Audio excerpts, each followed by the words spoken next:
Okay, I'm here. I am waiting on a few more people to join in before I really get into it. But I just want to make sure I have someone here at the moment. It's probably my girl Erica, but let me know who it is. Let me know what's going on and if you can hear me out there.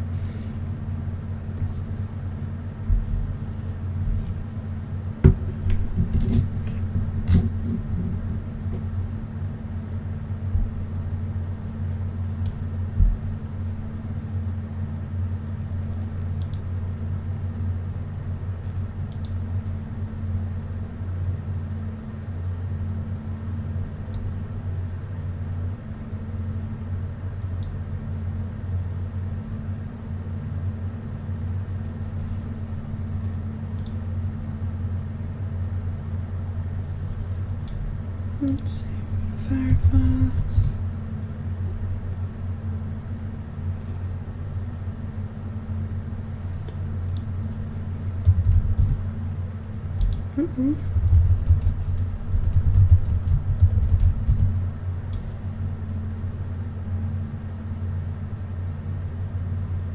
Alright, we're showing live.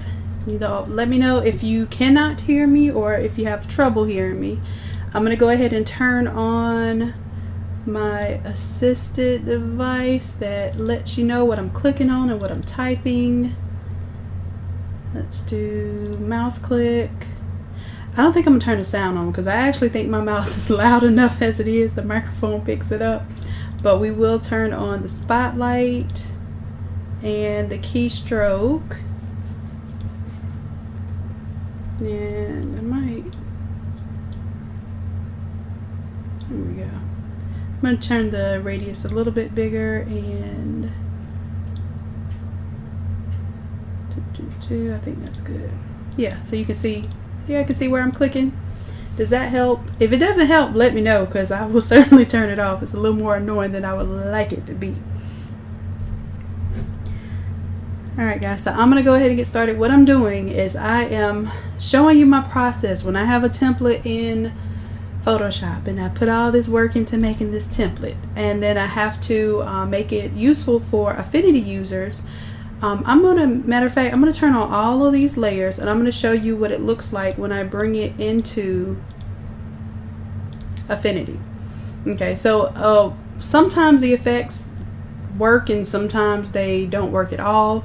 A lot of times what happens is Affinity will take my effects and it will merge it all into a bitmap or a pixel layer instead, and that throws off the whole purpose of it being a template. So usually in those cases I have to redo it, but in this case I think it saved all of my PNG flames, which I'm really excited about.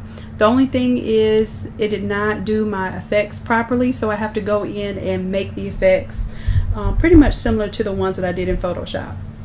But this is going to be a powerful tutorial for the both of us, because basically I have to learn how to take something that I did in Photoshop and reinterpret it for Affinity, which is definitely a lesson for me too. So basically what I'm doing is I'm looking at individual layers that I built and just decoding it. So this helps even with the Photoshop users, because you'll be able to see how I pretty much built the template.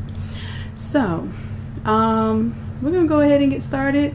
I have my rays here. The only thing, I think my rays are still white in the other program. That's good. I just need to figure out what's going on with my layer style here. So I have an outer glow, vivid light, 75% opacity. Let's see what I'm doing here. It's not going to be exactly the same thing. Outer glow, blend mode. They probably don't have a, oh, they have a vivid light. So technically you can do the same thing, and the opacity 75%. Come on, Affinity. So let me turn off everything else and make sure that what I'm seeing in Photoshop looks the same, and I think I'll turn that photo back on. So turn on photo and my sparks. Do I look the same? Let me turn this background overlay off and zoom in. Little zoomage here. You tell me. Hey, I got it. So first step's done. I'm going to go ahead and disable the preview for that so we can start on the next one. Now as far as my sparks go in Photoshop, let me see these sparks. And these are all, it's a brush that I use, but what I did for people that don't have brushes is I took the brush, stamped it one time, and basically made that a PNG. So then I was able to take that very PNG and just replicate it all over the graphic wherever I wanted that to go. So if you ever need to move these sparks, you move them with the move tool. See, I'm moving that spark right there. And it's easier to see these with a darker background, but for the purpose of me working on these effects, I was using the lighter background. So I'll turn the black background on so you can see what I'm talking about. So in this case, all of these are sparks. I have them in a nice, neat little folder. So if you want to move an individual spark, you can right click on it and click on the number spark that you want to move. Yep. Let's see if that works the same way in Affinity. Let's see. First, let me make sure that I have the right settings here. I want this to be my, oh, I have a color overlay, a gradient overlay, and an outer glow here. So let's see how that translates in Affinity. So my color overlay is on color dodge. It's an orange color. So let's go to my sparks. See, I have the color overlay. It's on color dodge, 100% right color. So it, go ahead, Affinity imported. I imported this file. I haven't touched it in Affinity yet. I imported this Photoshop template into Affinity so I can see what you all see if you happen to get a Photoshop template. So that part translated right. Let's see what else. Did you do your gradient overlay? A normal, greater white, gradient overlay. Okay, it did a radial. I don't know if it was radial. Oh yeah, it was radial. So that translated. The only thing that didn't translate is the outer glow. So let's make an outer glow of 56%, and instead of a solid outer glow, it glows with the gradient from that orange. So let's do an outer glow.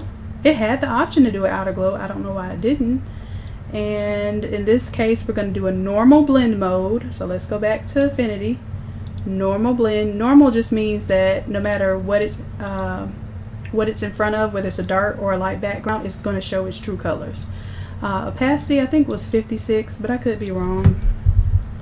Let's see, the color, oh, I know why. Because in Affinity, the outer glow doesn't give you an option to do a gradient. You have to do a let me get this hex number too. You have to do a solid color. So because it couldn't read that, it basically disabled that feature. So let's go to Photoshop. I'm going to grab the color from this just to make sure that I have the same color. Copy that and go to my color here, and I'm gonna do my hex, if it's letting me do hex. Oh, it does hex sliders. I can't just type in a hex number. Okay, yeah, I can. Okay, Affinity. So I can type in the hex number. Bam, that's the same color. Cool beans. And now you can see how this breaks down. That's really cool. I never knew this is how hex broke down. So the RGB is, that's where the FF, the AE, and the 21 came from. Awesome. So let's see what it looks like. It's looking like how we want it to look. Let's double check. Those are our sparks, and I'm going to turn, I'll do an effect to this one too and do a color overlay and make it black. Normal, opacity, black. Close that out. So did it do me a color overlay or no? Here we go. Alright, so I'm going to keep that black color overlay, and I got to turn off big flames because we ain't ready for big flames quite yet. So let's see, Photoshop. Let me cancel out all of this. Photoshop and Affinity. So far, I'm gonna have to change this glow on Affinity a little bit. Matter of fact, let me do that now.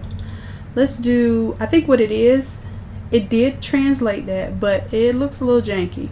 So we're gonna see what we need to do to soften it up a little bit. It doesn't need to be so so intense. It's supposed to be a soft glow.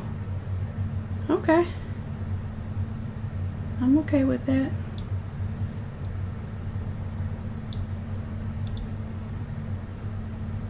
And I might bring this in just a little bit. It's coming from the edge. I think we're good there. Close. Cool. Now, oh, I know what the other thing is. Oh, this one doesn't have a smart object, so we don't have to worry about smart objects in this. I know there's a huge problem with smart objects as far as Affinity is concerned, so we're good on that. So photos good, sparks are good. Now we're on to inside flame, and again, these are, as a matter of fact, let me turn off the effects so I can show you. We just turn off the visibility of the effects. You can see that these are flames, and if I bring one out, you can see they're little patches of flames that I created. So it's not just one little flame, it's actually like a collection of them. And what you would do is you would move them around, replicate them, rotate them, whatever you have to do to follow the contour of your subject.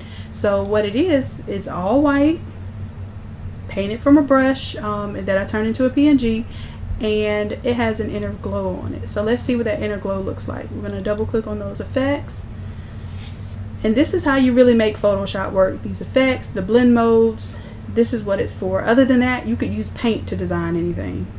The free program Paint that comes on your computer. Yes. Let's see, we're doing an inner glow, solid color, 100%, and that is going to be for the inside flame. Let me go ahead and turn off the sparks now. We're working on the inside flame, and let's double click on those effects. So right now, oh, the problem was the radius was off because it doesn't read the same. Oh my gosh, this is like coming together. I was not expecting this. I actually wanted to do Affinity with you all so I can show you how I learn. My problem most of the time teaching is that, hey Erica, hey Jesse, most of the time teaching is that I'm not trying to teach you everything that I know. I'm trying to teach you how to learn. And that's the biggest thing that people don't teach you how to do. Colleges don't even teach you that anymore. That's why I'm really disappointed and upset. So if I need to find something, I'm going to show you how I look it up, what terms I look up, what resources I use, how I figure it out. This is all a part of the process. So my Affinity users are not the only people that can benefit from the Affinity videos. The Photoshop users can too, because I'm teaching you how I learn, and I'm also teaching you the ins and outs of these templates as I'm building them in Affinity. So there you have it. This is helpful for everyone, and I'm so far I'm very pleasantly surprised of how close the quality is for Affinity to Photoshop. So I'm going to give them those props. Now I also have to try this out on my tablet because I have Affinity on a tablet. If Affinity on the tablet plays with these templates the way that it does on the computer, then that's a done deal. Because most tablets can run Affinity, but not all tablets can run the Photoshop version. So I think usually you have to have an iPad Pro for that. Alright, so we're on to our next set of flames. Let's see what we have going on here in Photoshop. These flames, again, if I turn off the effects, we turn them off, they're just white, painted. Literally taking a brush and just plopping them. And then for this particular instance, I'll show you what I did. It's a brush, and it may even be like 2 brush strokes together. But basically, didn't it? Control Z is what I was trying to do to undo. So that's what we're basically working with, is this painted brush or PNG, because some of you have the PNGs if you don't have a program that uses brushes. If you're using Silhouette, I have a PNG package that has these flames in it. You can do this technically in the Silhouette program. I just don't know if you can create glows and stuff. If you can, that would be one heck of a program, and I would definitely encourage you to try it out. Alright, so back to my effects. I need to see what I have on here and see if, so inside flame, we're done. We're on the main flames now. So let's see what Photoshop looks like. Photoshop has a little bit more oomph to the flames. So let's figure out what's going on with these effects and how we can make that work. So I have a color overlay. Let's see if we have a color overlay over here. Color overlay, definitely. Color dodge and the orange color, we're good on that one. The gradient overlay, I think it had that one. Let's see. Yep. Gradient overlay looks good. Now, let's see if we want to change it. Because sometimes even though the effect will be on there. Ew, I'm starting to see a little bit now.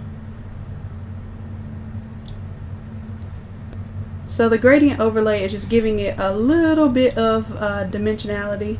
Within that one flame, there's like this radial gradient going on, and it's very subtle. It's just white in the middle and very light gray on the edges, just to give it a little, you know, coming at you effect. Now again, for the outer glow, we're going to see that Affinity does not have the option to do a gradient for an outer glow, but it does have an option to do a solid color. And I'll just show you in Photoshop what the difference is for that. And it changed my color. Didn't mean to do that. But oh, I know why, because I made the outer glow. Let me go back. Well, I guess I can do this. Make my outer glow. I think I still saved. Nope, I didn't. I was gonna Control V that color from last time, but I will grab it from here anyway. So outer glow, I'm gonna need to go to the gradient just to grab this color. FFAE21, that's our hex code. Now what I was gonna do is show you the solid color version of this. If I put that hex code there, and then in Photoshop we can see the difference between the gradient and the solid color. There's not much difference, not when you're talking about this subtle amount of outer glow that's going on right now. So as a matter of fact, I would change all of these to basically make it so that these files are compatible, but I'm already making it, so we'll do what we got to do. So we're going to go with the outer glow, change the color, and we'll make that color be the FFAE21. Hit enter, and instead of screen, I believe it was normal, but we'll go back and double check. And then we're going to change that radius, and maybe it wasn't normal. Let's see, we might need it to be something that applies to it. It was normal. Yep. Oh, the opacity is 56%. I was like, something is not quite right, because it's showing through. The color was showing a little too much. We want the flame to show through, so we're going to put that on 56 and see what happens. But we need to increase or decrease this radius. And let's see what our Photoshop version looks like. It's a little more color to it. No, that's about it. That's it.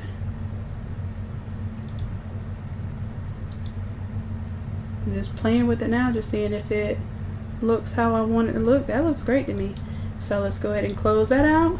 Bam, flames is done. Let's go on to big flames. So we have a big flames layer, and this one is the one that is colored, and then the other one had the blue flames. So let's see what we're doing with these big flames. And let's just real quick test the difference. These flames look a lot more vibrant. I'm guessing, again, it's probably got something to do with the glow. Let's check it out. So we have the two effects going on here. I'm gonna turn them off so you can see what happens. I want to say these are, oh, the fill here is on 0. So if I turn this fill up and turn the effects back on, you would notice that there's a difference. Fill set to 0. Basically, when the fill is set to 0, all you're seeing, and this is what I do like about Photoshop, I'm going to see if Affinity will do it. When the fill is set to 0, all you see are the effects. And now if I was to change the entire opacity, it would change the opacity in Photoshop. It would change the opacity of my effects and my image. But in Photoshop, I have the option to just change the fill and then still leave the effects of still leave the 100% opacity of the effects, which is cool if you're showing like outer glows and inner shadows and you want to make something look like it's a ghost or it's barely there but you see the effects around it. That's what that is cool for. So we're going to see if that's possible for me to make it look like that in Affinity. So we got our inner glow, which is color dodge, opacity of 70. Let's see. Color dodge, opacity of 70. You're doing it. And let's see what else we could be missing. And it's a solid color this time, so that is doing what it's supposed to do. The color overlay is on lighten and 66. Okay. It just for some reason does not seem as vibrant. So let me see if I go to my glow.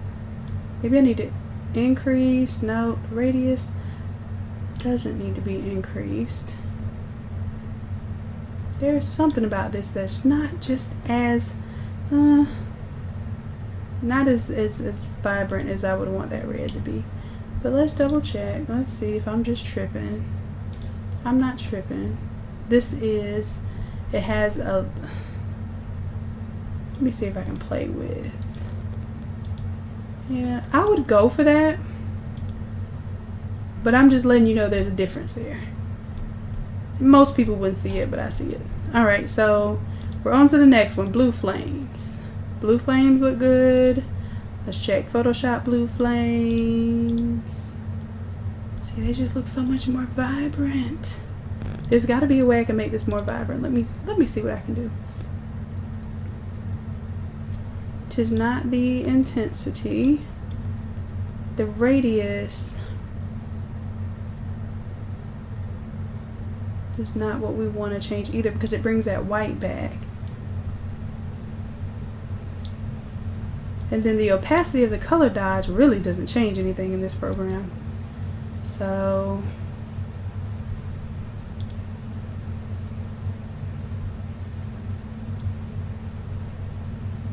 I'll change so in Affinity I'm having to change the opacity of the color overlay so that I get a little bit more of that vibrant color. It's still not giving me, and then let me see if I can change the layer order. Can I change layer order here? Nope. So Affinity doesn't let me change my layer effect order.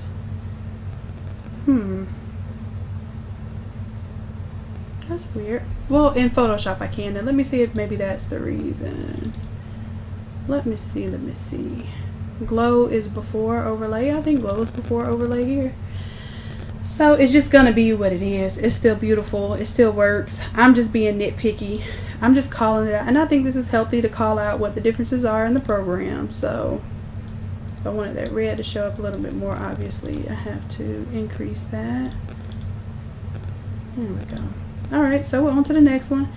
Big Flame 2. Big Flame 2. What are we looking like? I'm going to... Ooh, yeah, see, Big Flame 2 is definitely doing some different things. So let's check out and see what the differences are. I've got an Inner Glow. Inner Glow is a solid color yellow. And the opacity is 80%. Let's check it out. 80% opacity. Was it a color dodge? 80%? In that yellow? That's what it says. Let's see what else it is. Color overlay. Color overlay is on lighten 100%, and it's this burnt orange color. There is something about the way Affinity's blend modes work that don't exactly translate. Oh, looky here. The fill opacity that I was telling you all about, it does have it in Affinity. Because remember I was telling you I didn't know if it does that? That is cool. So that's the reason why it doesn't show up white. Good job, Affinity. Good job. Now what I'm not impressed by is what's going on here. I bet I have to change this radius. I might be a genius, y'all. I don't know. Let's see if we can get this to give us that blend from yellow to orange. Let's see what we're trying to get here. What are we achieving? Is that it? Almost, but not quite. And almost doesn't count. You know what Brandy says. Okay. So I'm trying to get that yellow. I'm also trying to bring in that orange. And this is all this is how artists work. You look at something and you try to replicate it with whatever tools you have, whether using the medium of paint, watercolor, markers, digital art, whatever it is. You're using your distinction as an artist to try to replicate the things that you see or the things that you're imagining. So that's all we're doing right now. It is nothing special about this. We are just figuring out how to interpret. So you can do this just as well as I can. Now, I might just have to change this orange up a little bit. So even though it was the same color orange, it wasn't giving me the same effect. So, you know, when something don't work how it's supposed to, you figure it out. So I'm giving it a little more yellow, a little more red to that, and I can already see that it's giving me a better effect. Okay, I'm happy with that. It's not the same color, but I'm happy with that. Alright, and now y'all get to appreciate me making these Affinity templates. And just to let y'all know, I got some goons out there on the streets. They be coming to me and letting me know when they feel like somebody is taking the templates, or you know, trying to get credit for them and that sort of thing. And I gotta say thank you to my street team. I appreciate y'all. I'm gonna keep shouting y'all out because y'all doing your thing.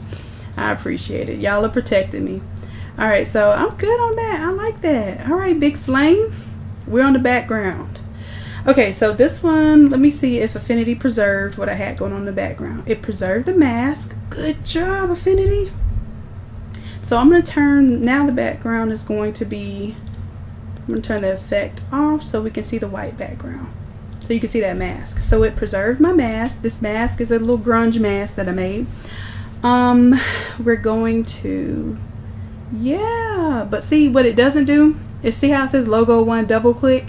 In Photoshop, this is a smart object. However, you're not able to do that quite in Affinity, but there's something similar that we can do, and we're going to test that theory. Let me see if I can find this logo. Actually, delete that one. Not too much going on there. Oh, no, I wasn't supposed to delete it. I think it was supposed to apply to that. My bad. Okay, so we'll bring that one back. Yeah, because these two logos are supposed to apply to one another. There is something that I can do, and I believe it is File, Place. I'm going to try something. Let's find us a logo somewhere. I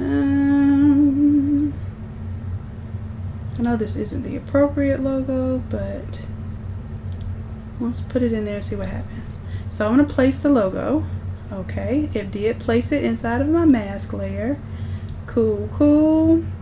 And then what I want to see is if I'm able to replace the image. Y'all, do y'all see this? Now, this is not exactly a smart object, but without having all these different layers and junk on here, basically you just replace that image. What? Y'all, this is what's up. Okay, so Affinity so far. Now, I'm gonna tell y'all that's not gonna work when I have those smart objects with all of the effects applied to it, as far as you know, the ones that make it look all artistic and stuff. But that's cool. I'm good with that. I'm very good with that. So I can turn off those layers, turn them on one at a time, and then instead of saying double click, I'm gonna say, can I rename this? Affinity, will you allow me to rename you on this release group? There's got to be a way to rename that. Okay, just double click on it. All right, we're gonna do File. Oh, replace. So at the top it's just gonna say replace image. And that's what it is. So click on it and replace image. I think we could probably, can we do it with this one? No, we can't do it with that one because it imported it as a pixel layer. Alright, so if I wanted to redo this file, I would basically, so I'm going to take that title out.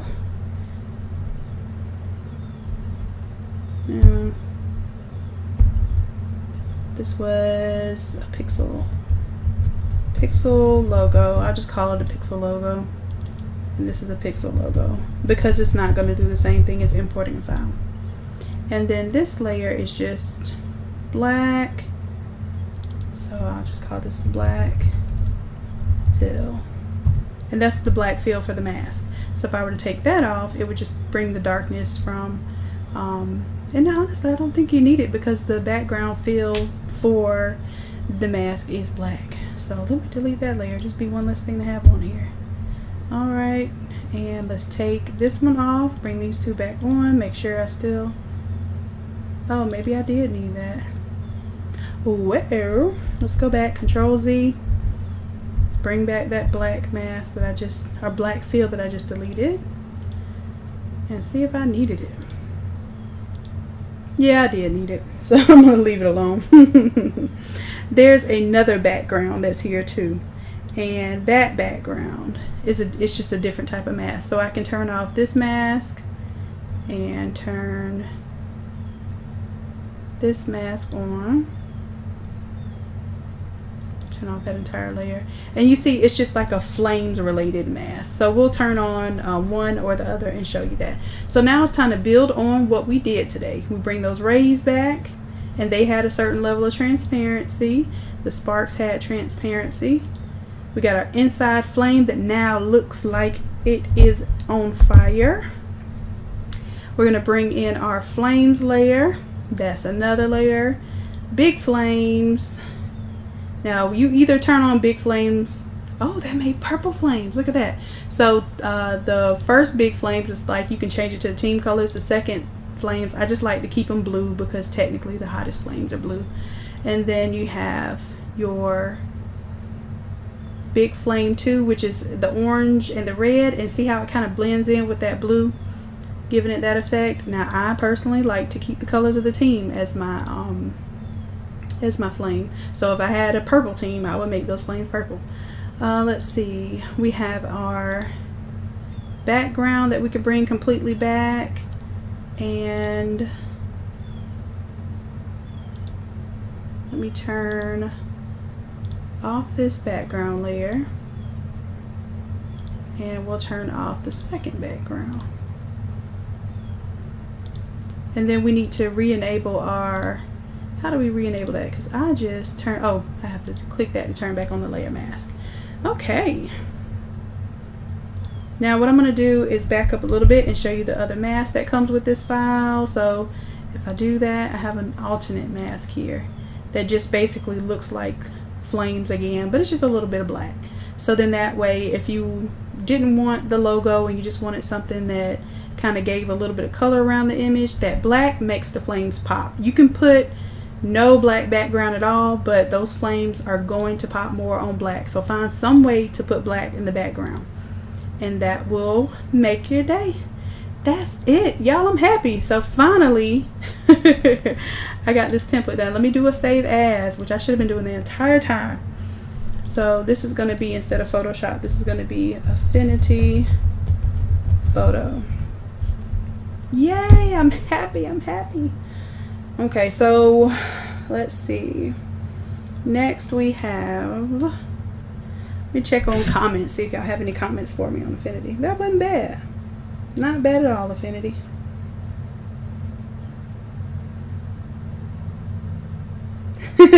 This is a lot of work, Monet. This one is basically me taking one of the more complicated template files that we have, because the flames you have to manipulate each flame depending on the photo that you throw in there. So what I'm doing is I'm pulling it into Affinity and really trying to figure out what the differences are, what my limitations are, and what I have to redo in this program that that Photoshop automatically does. All right, so what I'm showing you, there's two things to what I'm showing you. One is how much work I put into my beloved templates. That's one thing I'm showing you, Monet. The second thing is, if you're really wanting to build these from the ground up, I'm showing you all these elements. I'm literally giving you the inside scoop of how these are built and what elements go into it, and it's hours that probably go into a single template. And then I have to think about how you all are going to open it and edit it and be able to work with these elements. So definitely, you know, if I had something like, I'm not gonna lie, and I'm not just saying this because I'm selling the templates, but I still to this day purchase templates, and it's very hard to find templates that do this the way that I would want to present art. So if I had this option back in the day, I would be purchasing these templates, changing out the players, looking like I have like really you know, top tier design level, and then I used to break down templates. Like I used to understand, oh, okay, well they use this effect, they use this glow, and then they use this transparency. That's how they got it to look like glass, or like, you know, gold liquid metal. So that's how I've been learning.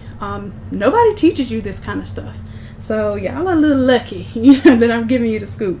But at the same time, I want you all to learn. I want you to produce like really intense graphics that, you know, they don't believe the average person can produce. And you can. And first of all, you're not the average person. There's no such thing. But if you're getting started in art, you can do this. That's all I'm telling you. Whether you're doing it from the ground up or whether you're modifying a template. So are there any other questions before we move on? I think we're going to tackle this big old graduation design next.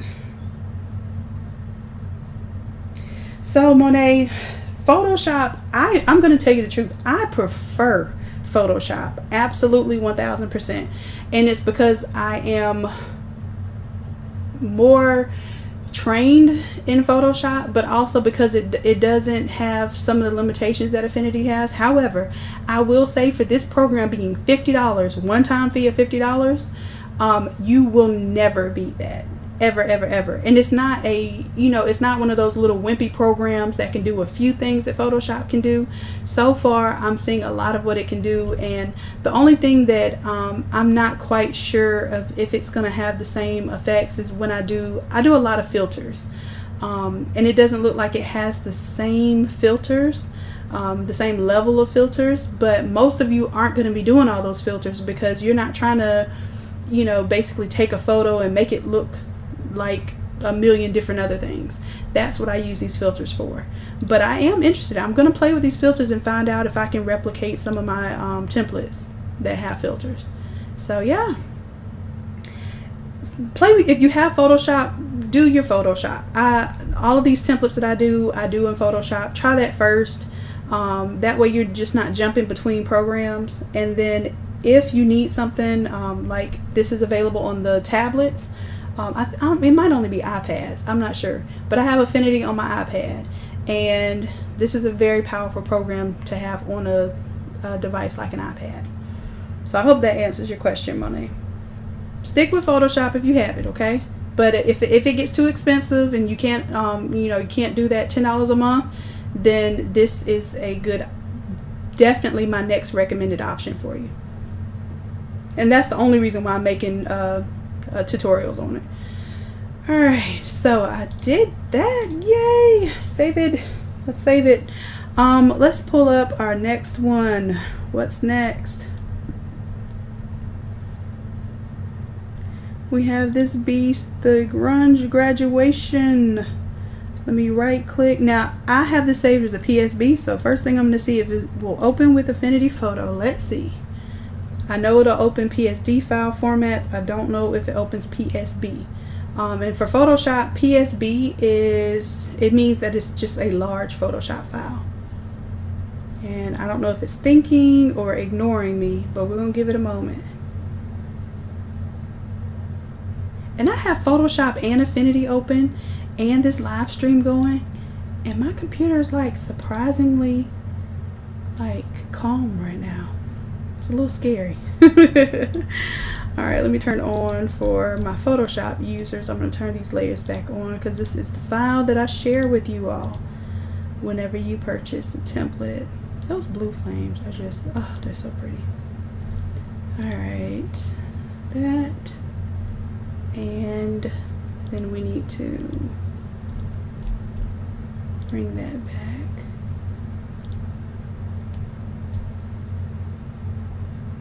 Oh, I know what it is. I have this on. That's not supposed to be on. Okay. Or if it's on, I'm supposed to have the color overlay turned off so you don't see the black. And just taking a look at that, making sure it's how it needs to be, and we will save. So, Affinity. Okay, it's opening, and this is the errors that it's giving me because I'm opening my Photoshop file.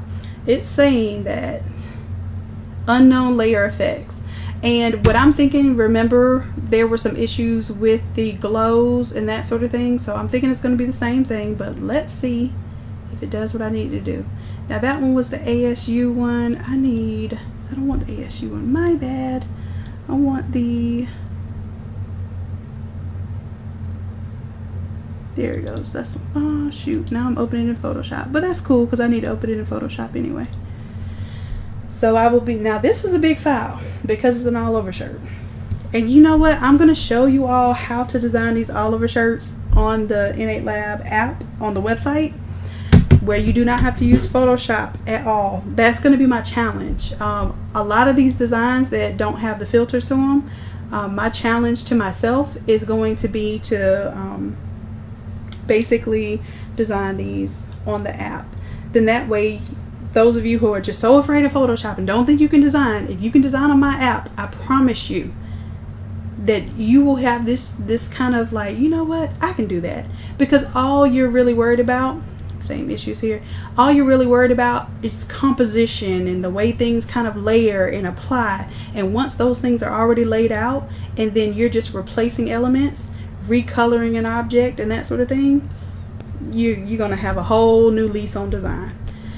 All right, let's see, what are we working with? I can already tell that it recolored my TK20, but that's cool. We'll see what's going on. So for this design, let me show you the elements. Are you ready? I'm going to turn off everything except for the background, and then we're going to build on it. Now, I already did a whole Photoshop tutorial on this. Actually, we did it live, as a matter of fact. I'm going to turn everything off. Except for, let me leave that back fill color on. And what else do I have on? I have the slate mask on. So there is a free template for this. Well, of course, minus the word senior. Let me take that off. So the template that's online, if you go right now to innatelab.com and then you go to the all over shirt, I guess I can show you real quick because people have been asking me where that link is. It is, I'm going to open Firefox.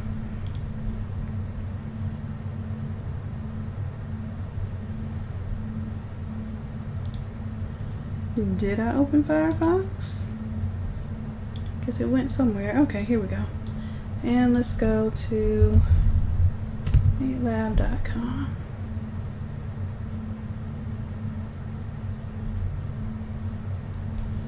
Alright, so right now, if you look up the all over 3D sublimation, we print, you press.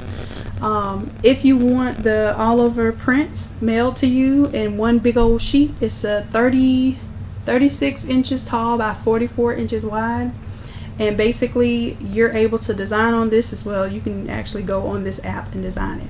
But I'm trying to show you where this template is right now, right there. I tried to highlight it and I still get questions. So I'm letting y'all know right now, this is where it is. If you click on that, it'll take you to a link that you should be able to download. Okay. And these are, I'm going to update this with the youth and the onesie sizes as well.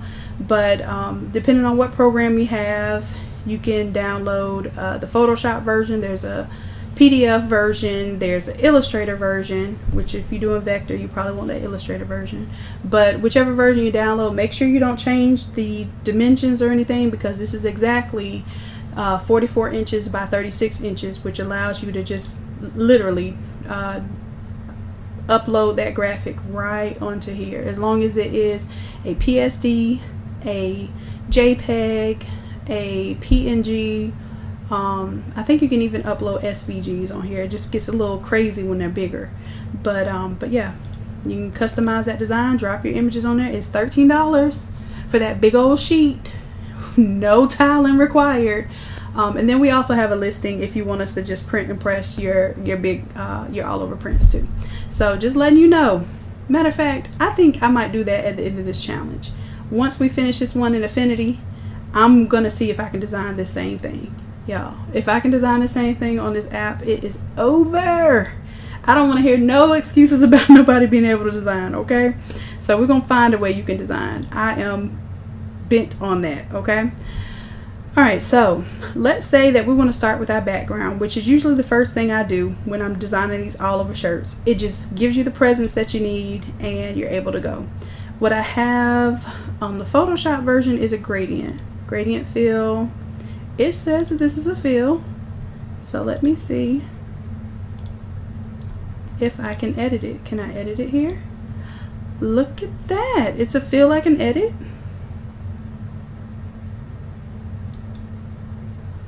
Let's see, how do I edit my gradient fill? And like I said, I'm learning this just as well as you all are. So there's got to be a way that I can edit this fill, but where? I know this is where I edit my color. And it definitely has adjustment, effects.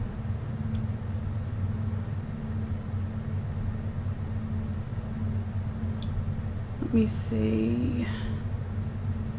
Normally I will have, and I'm going to check my, because some of you are Affinity users, so if you use this gradient and you know what I need to be clicking on to change it. See, I don't think it would just be here, because this is just choosing one color. Yeah, that's not what I want. So obviously there is a way to make a gradient here.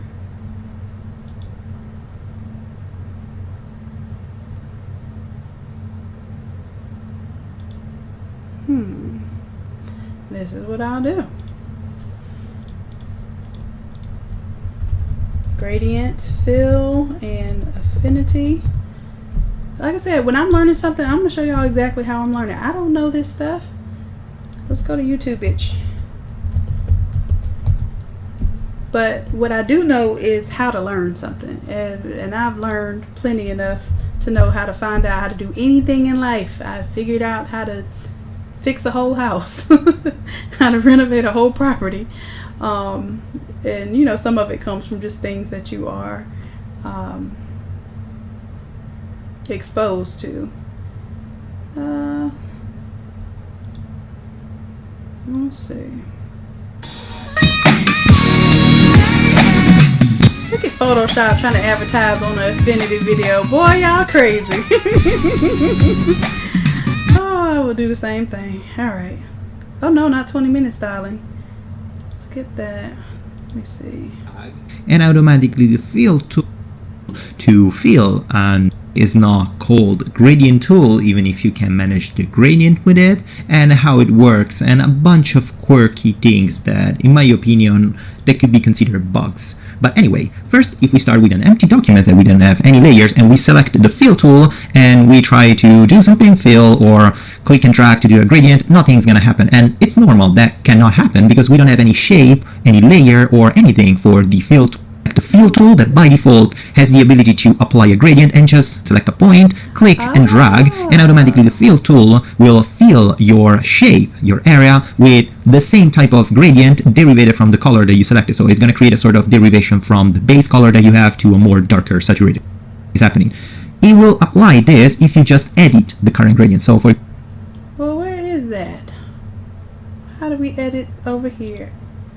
Boy, I tell you, when I tell you YouTube is the ish. Do y'all see that? All I had to do was click over here on the left hand side. And it's a gradient tool, child. Alright.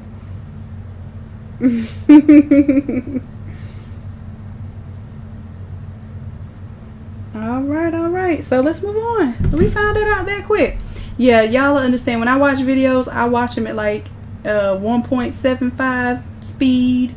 And I'm trying to get to the point, and then I'll go back and watch it if I feel like it's something that I can't necessarily relate to from Photoshop. And that's one thing about it. You learn one program. Photoshop is what taught me how to learn any program on this planet. I have learned how to do 3D design with AutoCAD. I have learned 3D scanning software. I have built apps before, which please don't ever ask me to build an app because I just did that for myself and for my website. I've built websites before, all of that because I know Photoshop. And it's just because once you learn how things are organized, how the ideas work with one thing working with another thing, you can master anything. So I'm just telling you, stick with it. It's worth it. I promise you it's worth it. Okay, so that's it. That's my little gradient. I just was trying to show off that I know how to change the gradient, even though I don't have to for this purpose, but it is definitely good to know this. I'm happy with that. Now with this, I want to show y'all that I have a mask. I'm going to take the mask off and show you what this looks like. I added this little grunge here, and I'm going to show you how to do your own grunge real quick. I'm going to turn this one off, and I'm going to add a new pixel layer. So this is what it looks like in Affinity, this little checkerboard here. So I'm going to grab, now this is what you do in Photoshop too. That's what I'm telling you. When I'm doing these, I'm telling you both, Photoshop and Affinity. So let me grab a brush here. And I'm trying to remember where my brushes are in this program.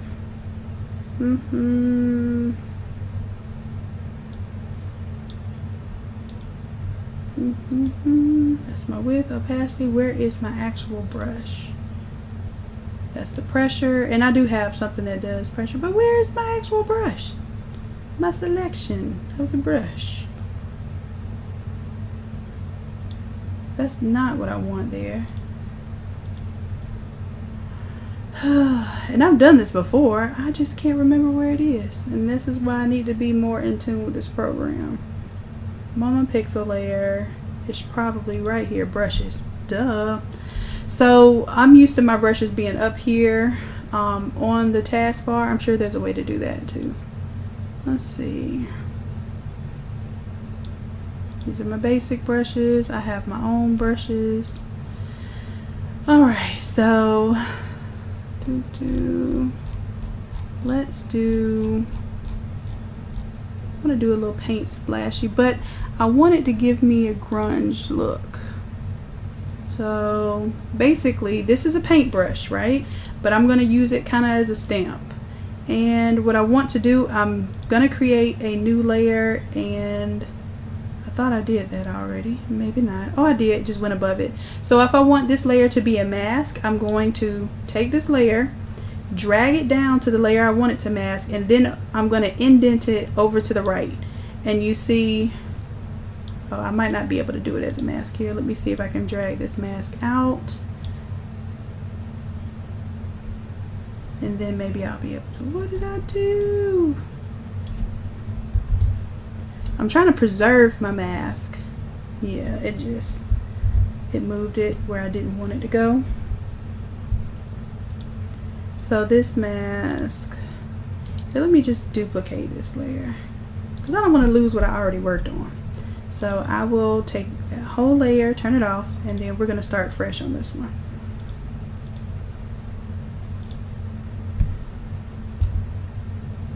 I'm going to take off the logo, take off the mask and all. So let's delete that mask. And all we should have, deleted my whole layer. Release mask. There we go. So now the mask is its own little entity. And what I want to do is see my gradient. Okay, so what I'm doing is on here, I'm going to create a new layer, and I'm going to do this paint splash as big as I want to do it. Let's see, the brush, I think that might be as big as it gets on here. Let's see. Then I'm just painting here, just stamping. Now it is going a little slow because I have all these programs up, so where it's stamping is not where I was intending for it to go, but it'll work.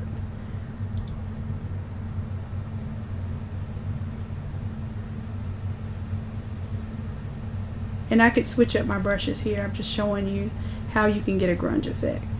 So got that. We're going to take this object and let's drag it.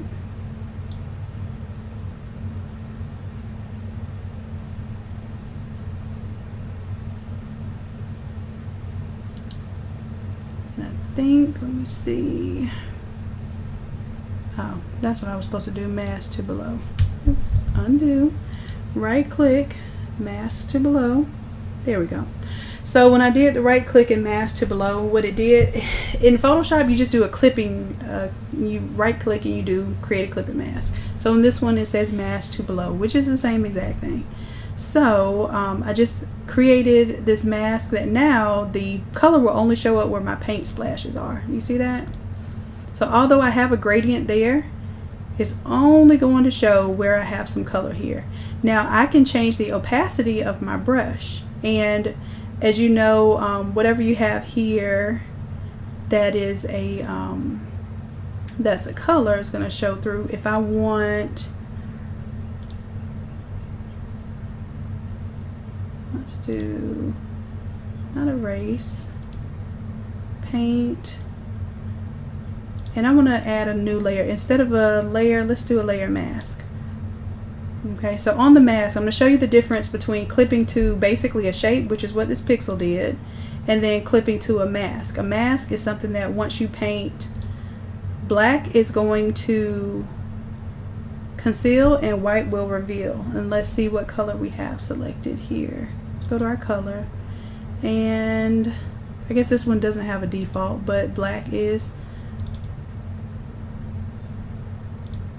selected here. It's our foreground color.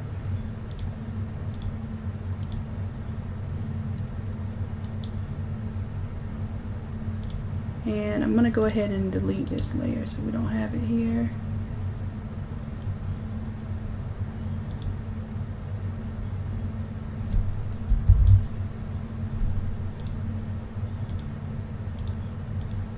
I'm not sure why it's deleting everything when I do that. I guess I have to make sure I'm specifically on that particular on that item.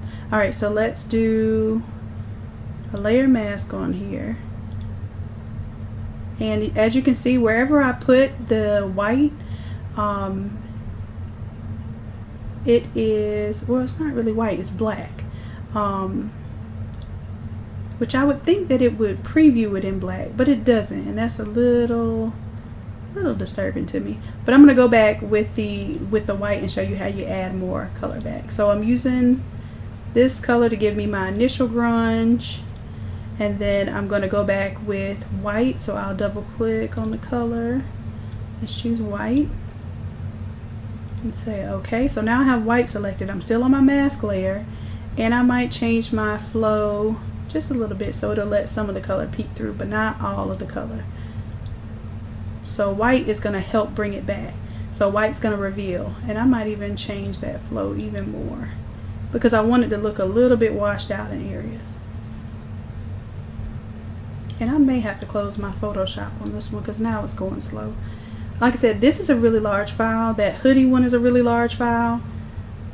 Okay, so now you can see that it's giving me those watercolor tones back, and I can do this back and forth. I can go in with the black and the white with my grunge brush until I get the effect that I want.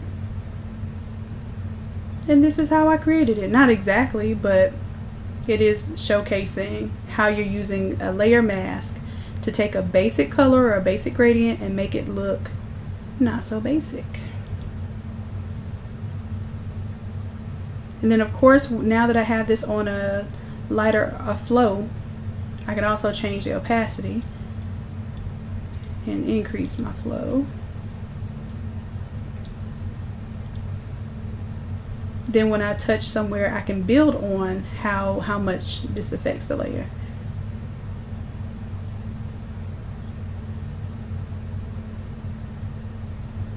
And that is that. And if I want to bring some more black back, I could, on that same layer, just instead of white, select the black. And let's say I want to punch out a little color over here, I do it with the black. Now I'm saying punch out the color, but if black is my background color, it's going to be letting more black show through. So let me show you what that looks like. My black fill, look at that. Totally different effects, and you're using the same exact techniques. So now I might say, oh, I don't know if I like that much black there. Let me go back to my white. I'm telling y'all how to make your own grunge backgrounds, and you can make them as big as you want to cover whatever you want. So now I have white selected. That means it's going to bring back some of that image. You see what it just did there? And I might leave the black on the edges of the shirts because I think that looks a little cool. Maybe down here I might lighten it up just a little bit more, so that wherever I have photos, I want to make sure my photos are going to be clean. I don't want to have a black splotch on top of somebody's head or face or where my important words are. So I usually make sure the main area is going to be nice and bright. Then all my other areas can have some, kooky effects, and that's fine. So we just made a brand new mask. And as a matter of fact, I guess whoever gets the Affinity template will get that new mask. So that's that one. And then for this one, we also had the logo in there. I'm going to show you how to drag that logo in. Matter of fact, I think I have this logo where I can bring it in. So let's place it. Let's do File, Place. Let's bring the logo in. I think I had it in my files and my giveaway files. I'm trying to open something. I thought I was trying to place an image. Place. I don't know why it's looking for text files. Maybe it's because I have something selected that I'm not supposed to have selected right now. Jeez Louise. I see you can lock the children. That's cool. Place. Why is it looking for text files? I'm going to put it on all documents. I don't know why I was looking for text files. I don't know if last time I was trying to install a font or work, because that's not how I install fonts. But no say, I might have clicked on something and scrolled. So giveaway images, and I think that's the one we used. We might have cleaned it up. I think I had a vector version of it. I believe I did. What is the name of this? Eagles. Yeah, this isn't the version that I finished because I vectored it and all, so I don't know. We'll pull it in and see what it looks like. Let's see.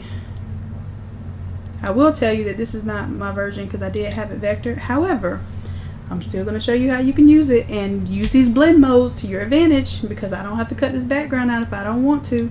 As a matter of fact, let's see. Let's play with the blend mode. Already you can see that you don't have to take white out of the background for everything. I think I liked multiply. Yep, I like multiply. And then I can do whatever I want with it. I think the one I had before, I took the war eagles off and then I added like an outline around it or whatever, just to give it a little abstract element to it. But we can do this one. We don't have to do this exact same. This is a new day. Let's make this one really big. Why not? Now I will tell you this, the only thing that's really going to print out is what's within this area here. So you want to be safe. Like if you really care about the whole word war eagles being on the shirt, you will not make it this big because most likely, unless you're a 3 or 4X, you're not even going to get all the way out there. So we'll do that. And we want to bring that one, where did that go? That image, I'm going to drop it inside, and the way you drop it inside is to bring it down and indent it over, and it's supposed to drop it inside of there. So it's inside. Cool beans. Next. Alright, so we have these photos on here. I'm not going to redrag photos on here, but I will show you what I've done to the photos. I don't believe in just bringing in photos with like blunt cuts on them or anything. And then we cut these out on the Remove BG website. So that's why you see Remove BG at the end of it. But I am going to show you, if I can figure it out, how to fade off the images, because you know how I feel about that. So let me see. Is there an image that doesn't have a fade off? Let's see. Let's go ahead. And in this case, you know what? Let me see if I have an image that I can bring in. File, place.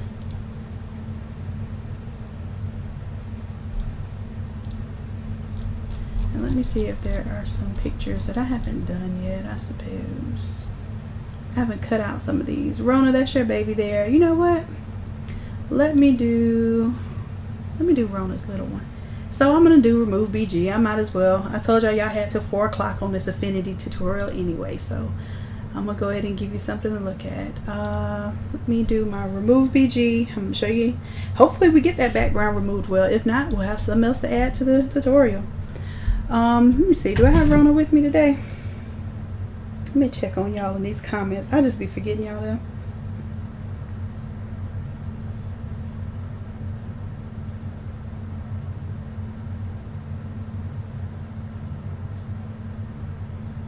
Oh, Rona's not here today, so she's gonna miss out on the little surprise. But she's been rocking with us.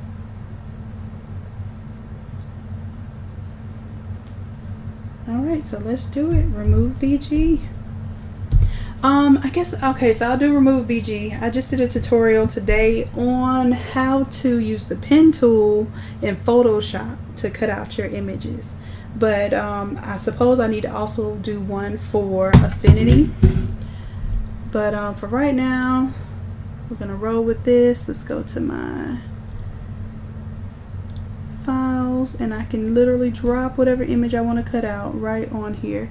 As a matter of fact, let me log in, and I'm going to give Rona for free this large scale cutout, this PNG. Because it uses credits, and I think it's $9 for like 40 credits. I don't even know how many credits I have now. I don't use it as much as I probably should, but I'm gonna start using it a lot more now. Let's do Rona, where's your baby? I just saw her. There she goes.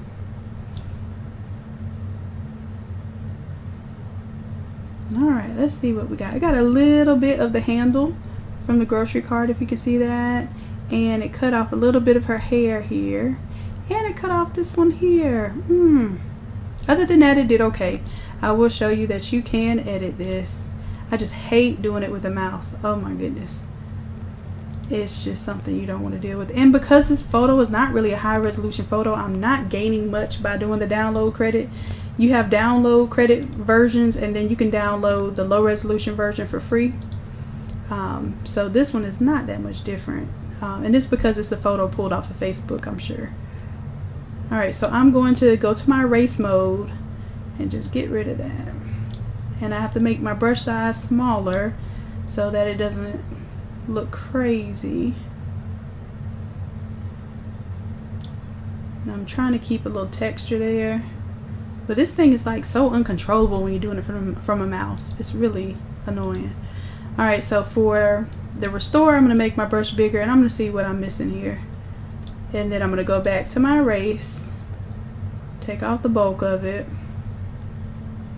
and bring down my brush size.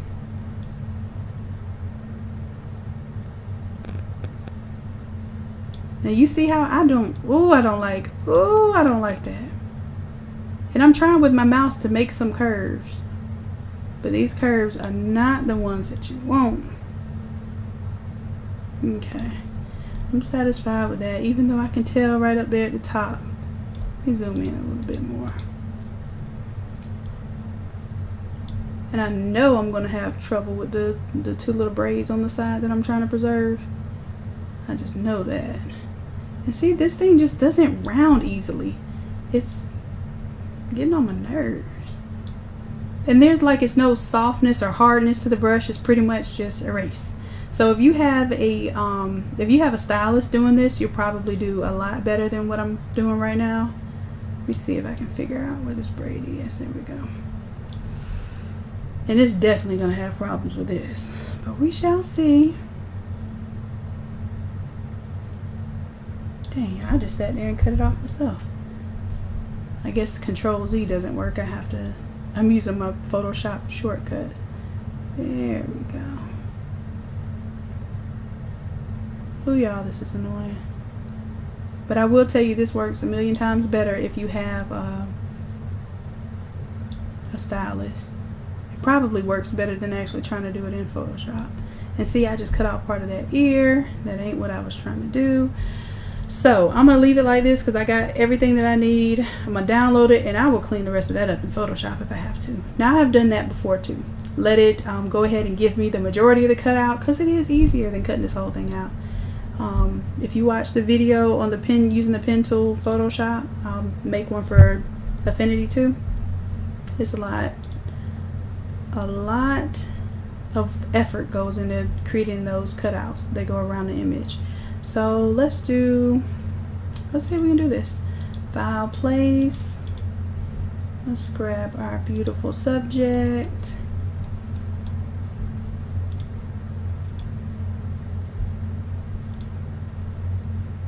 Voila. And honestly, it's not really that noticeable, but I'm sure because I already know about it, it's gonna irk my nerves. So let's fix it. So get her gorgeous self on there. I'm gonna zoom in. Of course, it's pixelated. It was never a high resolution image to begin with, but you'll be surprised at how the fabric will hide a lot of these imperfections. I just would always recommend that you do use the best resolution photo that you can for your large format projects. Alright, so let's see if this pen tool works.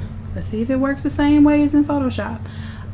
If I were to create a contour shape, yep, I click and drag, it's giving me these curves that I can work with. I'm gonna come out here, close that up. I'm gonna make that a selection, and look at that. And then I can delete. Oh,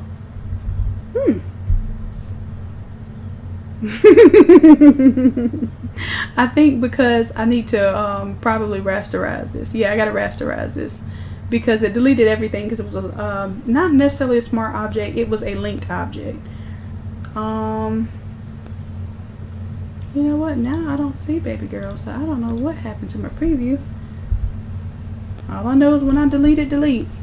So, yeah, when you have the placed file, you have to go into the actual file to edit it, which is probably what I should have showed you how to do. Let me see if I can show you how to do that. Go back a step.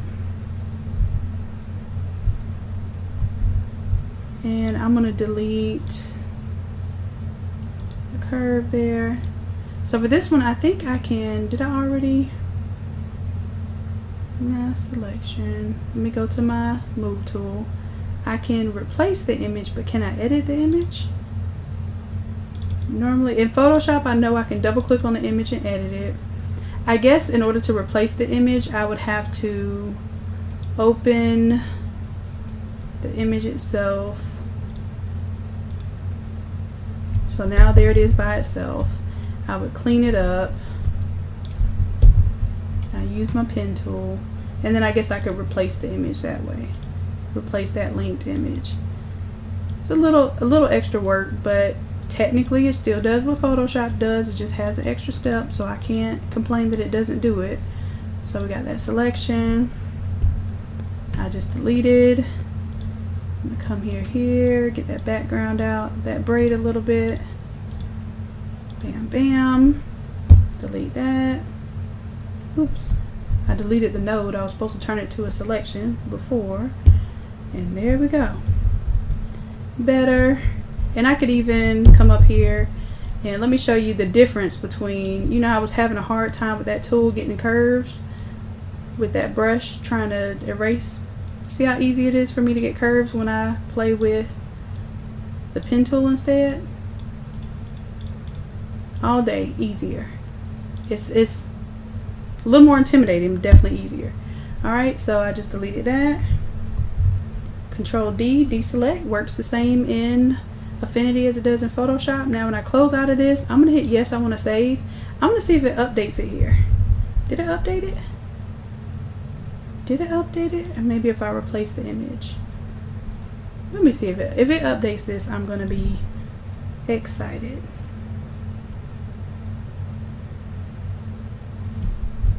Did it? I think it did, because now I have more curves on my thing. I don't even know if I had to do that, because I think that was already like that. So cool beans. Good job, Affinity. So I just edited my photo there, and of course I'm probably gonna have to change this background out now, just because I got a cute little subject in there now. All right, so Control T, that's what I was doing. Control T in Photoshop transforms. I don't know what the shortcut is to transform an image here, but I do know I can select the selection tool or the move tool, and it does what I need it to do. Now again, if you're dealing with a shirt that you're trying to make where everybody can wear it and nothing get cut off, then you want to stay inside of this small medium range and stay inside the photo save area. Now if you don't mind our shoes getting cut off on the smaller shirts so that you can make it bigger on the bigger shirts, that's what you do. You have to determine what you want to get cut off and how many bigger or smaller shirts you're going to have. So that's that. And just to make her match with this design, I'm going to see if I can do a color change. Let's see. Let's do layer, new adjustment layer. Let's do, usually on Photoshop I do hue saturation. Let's see what we have here for that. Let's recolor. Yep, recolor is basically what hue saturation is. I don't want it to do it to the whole thing though. I only want it to do it. But that's cool that it can basically make it that color. I think this is recoloring the whole thing. That's not what I want. But that is definitely worth knowing. The recolor option. I thought recolor was like in Photoshop, how I can recolor just certain elements. I'm going to delete that. But recolor is cool. I like recolor. Layer, new adjustment layer. Now there is a selective color. I wonder if that's what I'm looking for. Okay, so selective color. I can choose the reds, which I wanted to basically make these reds match with the shirt. And if that's the case, I need to make the reds a little more black. I see it getting a little bit darker, but it appears that it's also affecting her. It's affecting all the layers. I don't know if you can see that. I will probably have to clip it to just this layer if I want it to just affect that. Let's see if I turn my reds more or less to yellow. Less to yellow brings it more to pink. Less to magenta probably brings it more to orange. Less cyan brings it more to pure. There we go. So a little more cyan gives me that little darker color. And that's cool because the original color was not this burgundy. It's more like a crimson. So we're good on that. I'm just going to take it and drag it over the image that I want to clip it to and bring it to the right. And now it has indented inside of that picture, so that effect only applies to that photo. Alright, so we did a little replacing of color. So now her shoes match more with this. And words wise, let's see. So it brought in my text as pixels.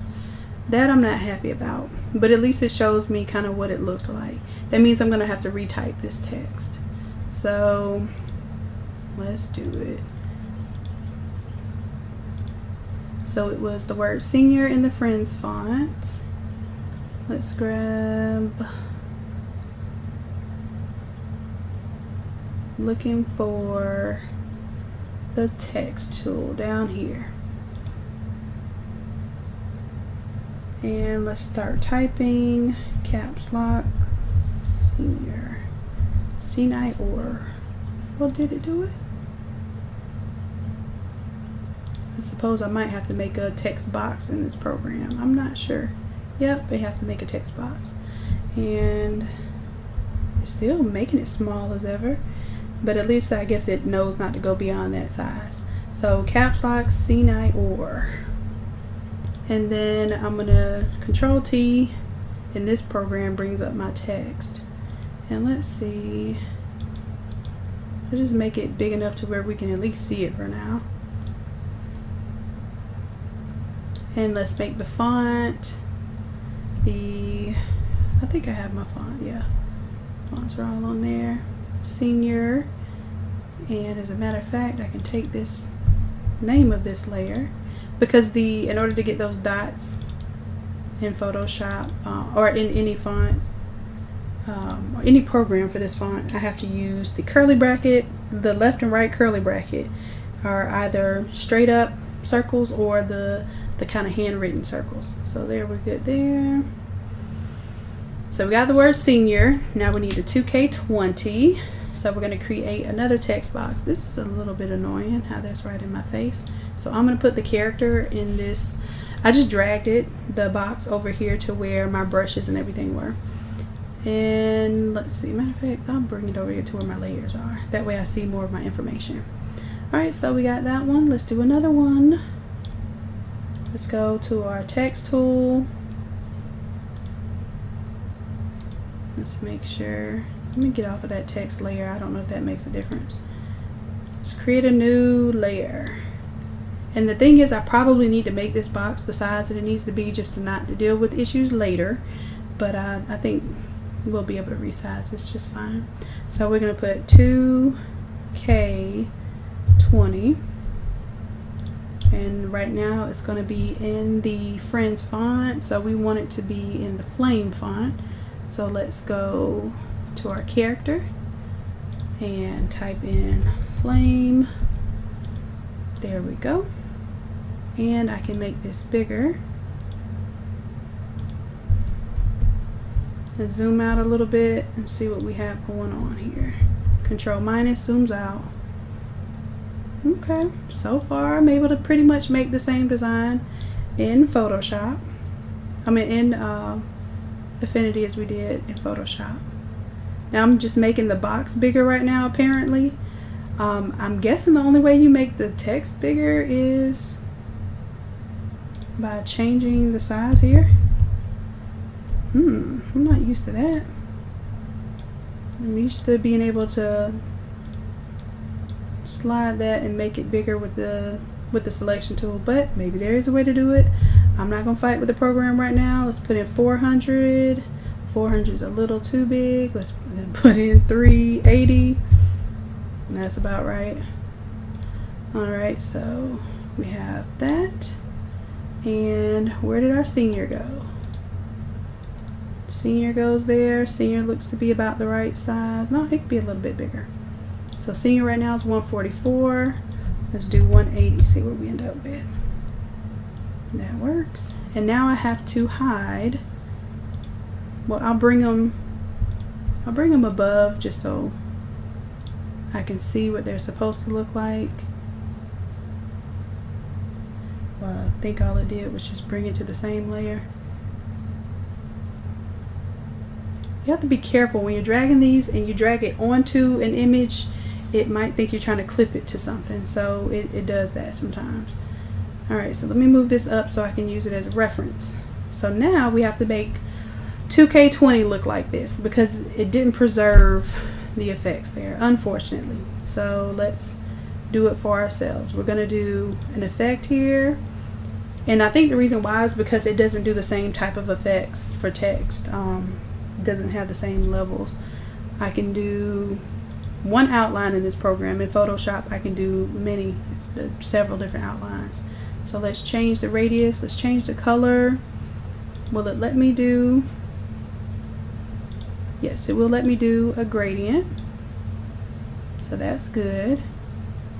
Let's do a gradient outline. I can't really see. Oh, I was gonna say it's not showing up. So I'm getting a little bit of a gradient there, a little gradient outline. Let's see if I can make it like the gradients that I tend to make in Photoshop, which is usually a lot of different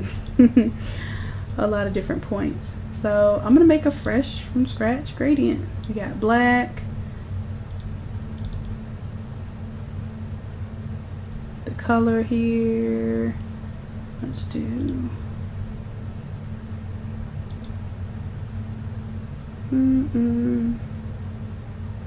saturation. Let's do saturation because I'm sticking with gray tones here. So 1, 2, I have a middle gray there. Now let's see, in Photoshop if I click one and I click somewhere else it duplicates that. That doesn't happen here. Basically anytime I click on this line it's just creating a new color stop. So I'm going to create a gradient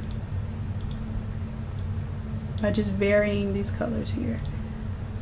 And then eventually I'll have something that resembles my little chrome look, depending on what colors I choose and how close I bring them together.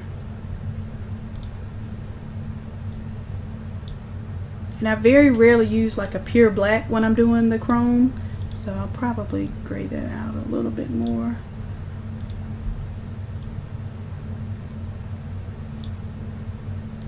And this thing in the middle shows you how much that spread of that gradient goes versus doing a really narrow gradient. Alright, let's do another dark, and I'm just randomly choosing here. Then let's go with the brighter there. Do another dark one there, maybe a mid-tone. Bright, and let's do a really dark one here.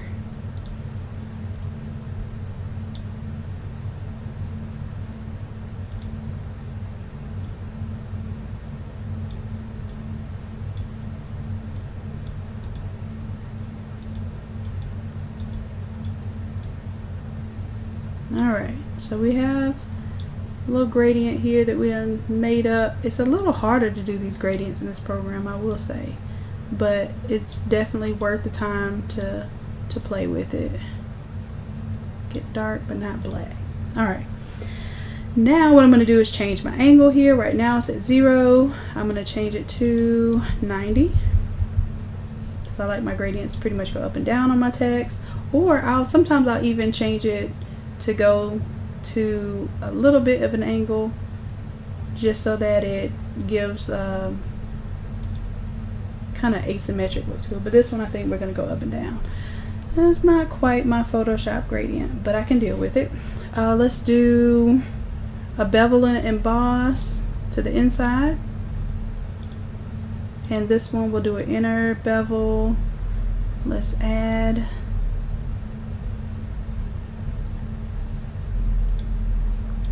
we need to do something to it where it gives me a little bit more. And this is the profile. Matter of fact, I wish I had this open in Photoshop.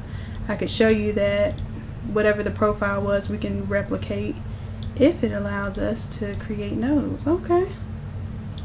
So what this is doing is, oh, it's just snapping too much. It's allowing me to modify the curves.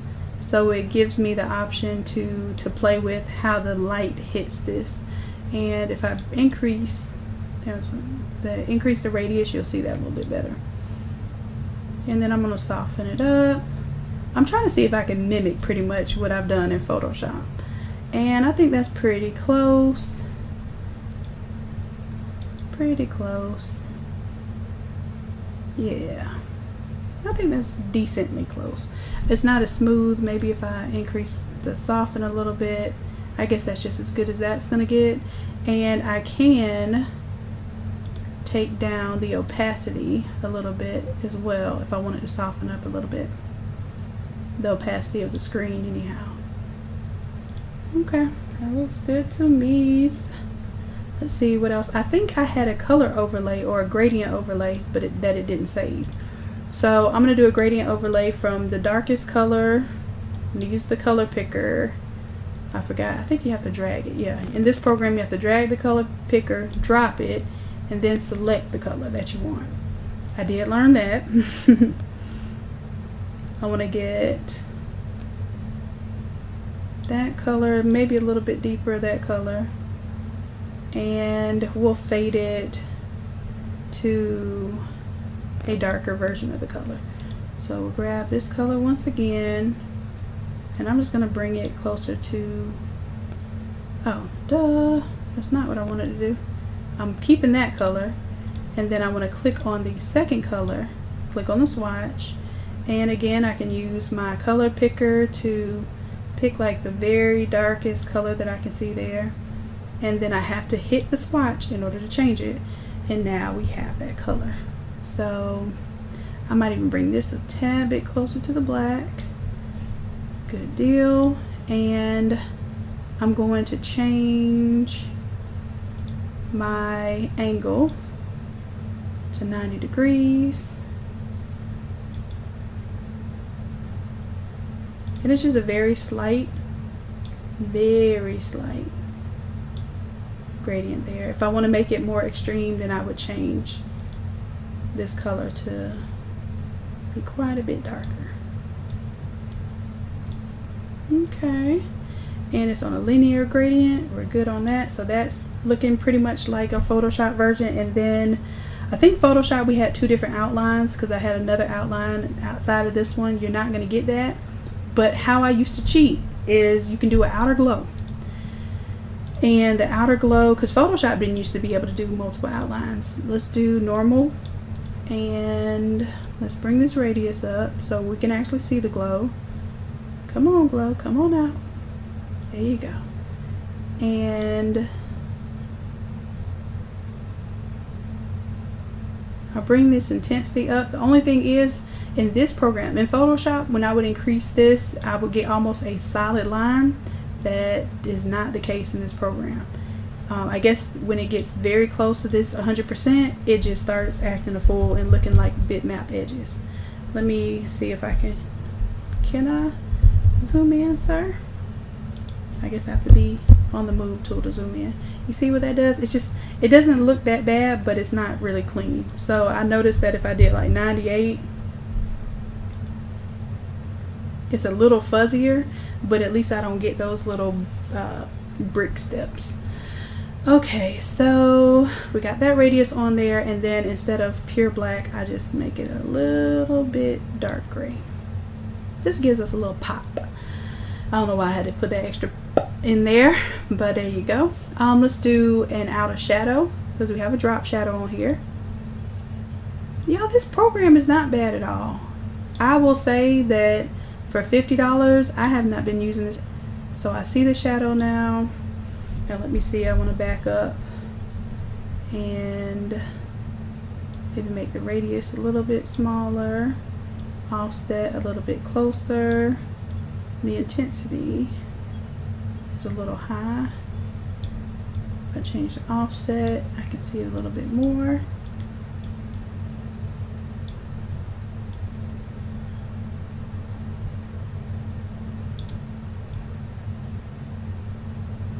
There we go. And then I can bring that opacity down just a little bit. So now we got our shadow effect on there. We're good to go on that. Whoo child. So what I'm going to do, since we just spent all this energy making this effect, I believe I can right click on this that we just did and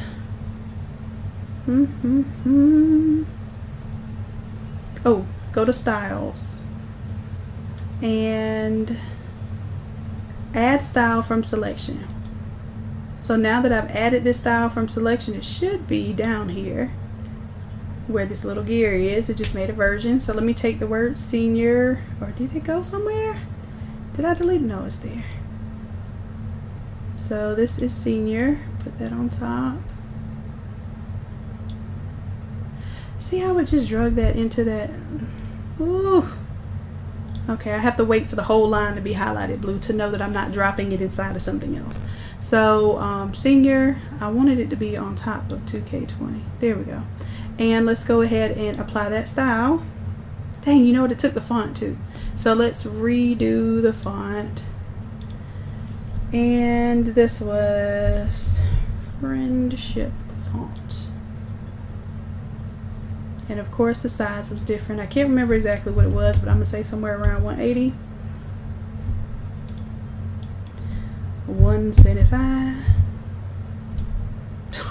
this guessing the numbers thing is not as fun as it might seem. Okay, so now we at least have the effects that we want. Now we can go in and change the colors.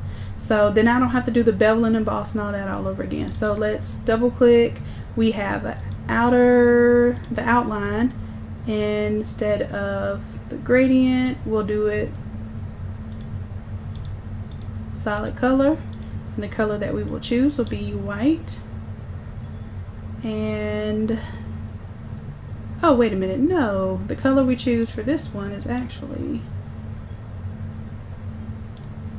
drag it, grab a red, select the circle, and there we have it.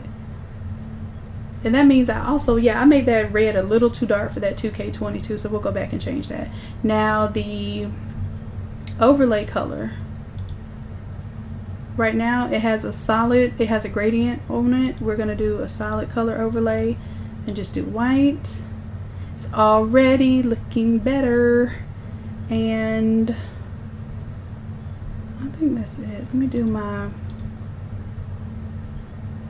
outline. And I think what it is my other color is just a little too dark right now. But y'all, I'm not mad at this program at all. It's like the more that I tinker with it, the more I realize it is a very powerful program. I'm going to change my gradient overlay so that this initial color, this one here, is much more like that red.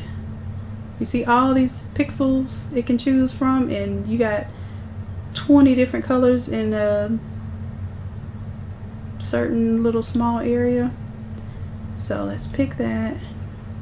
Yeah, then that gives me, it still fades from the redder to the darker red, but I'm a little bit happier with that. Alright, so we're gonna close this out, zoom out, see what we're working with. Scene I order, got it.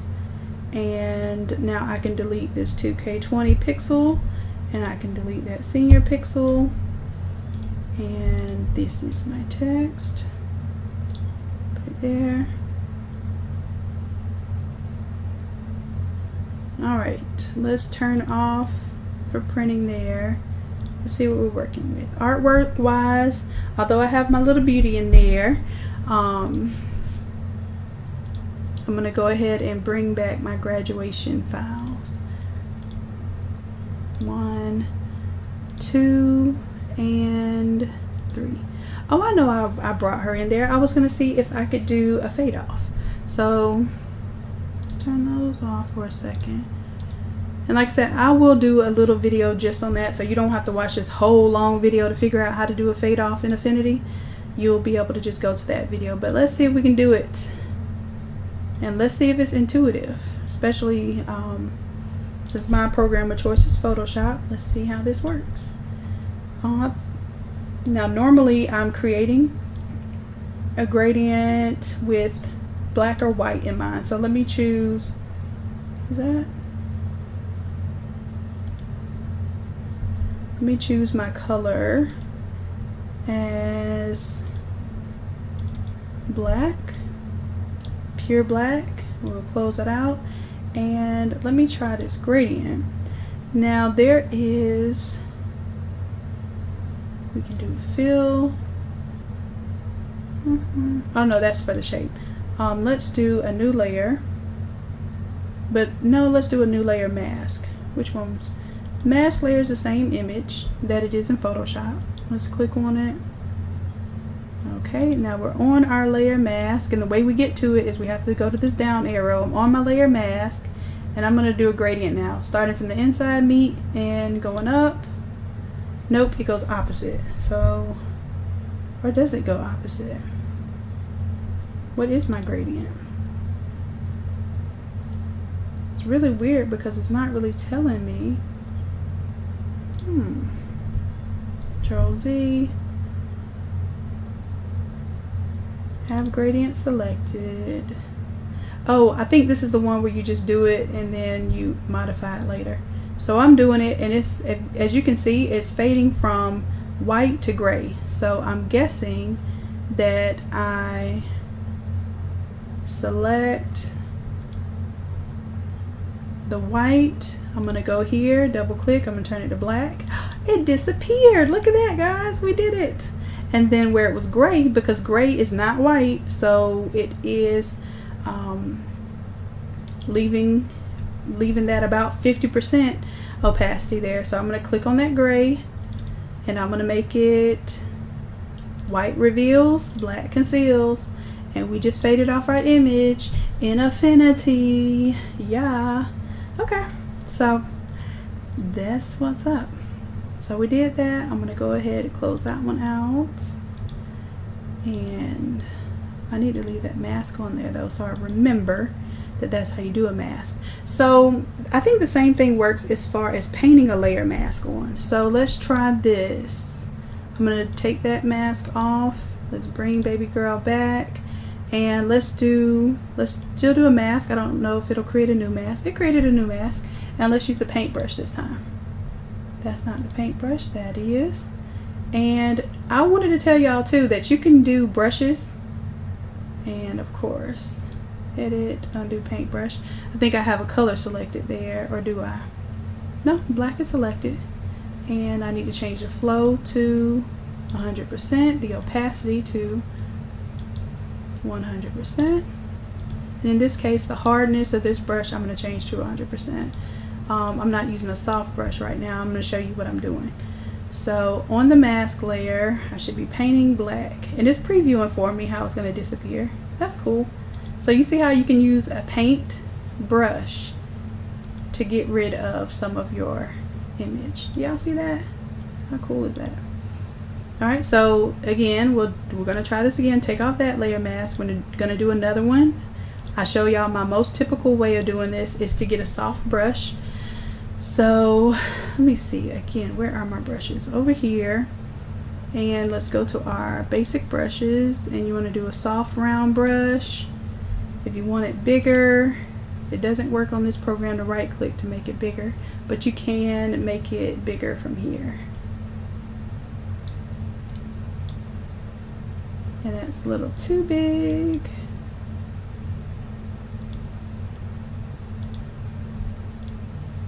There we go. So that should fade off too. And as long as you have black selected and you're painting on the mask layer, keep remembering that. And the flow right now is at 25%. If I turn my flow up to 100, that's why it was taken away so slow. Then I get a clean sweep straight across. You can round it off, do your thing. Same deal as in Photoshop. You guys, I am very impressed. I don't know how many are still here watching this in Affinity, but that definitely makes me feel better about Affinity.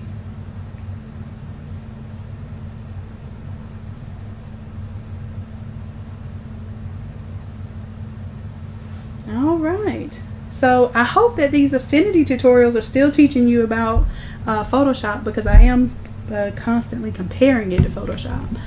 Let's see. So I think this template is done. I can go ahead and bring all my stuff back. Curve. I'm going to delete that. And I'll probably end up... Oh, I did have my graduation image in there. That still worked out well. That's perfect. Let's see. Had a black kind of background. Doesn't look like I need that. Delete this unnecessary layer. Oh, I know what it was. I might need that black layer back. I'm always deleting stuff before I figure out if I need it. So this layer mask here provided a little bit of white in the design. And as a matter of fact, this is 100% fill back here. Let me create a new layer that is not associated. See, when I drag it and it tries to automatically drop in one of these, it makes me really mad because I know what it's doing. Okay, maybe I don't know what it's doing. Now this fill color is white, it's visible. I'm trying to figure out why it's not showing up in the background.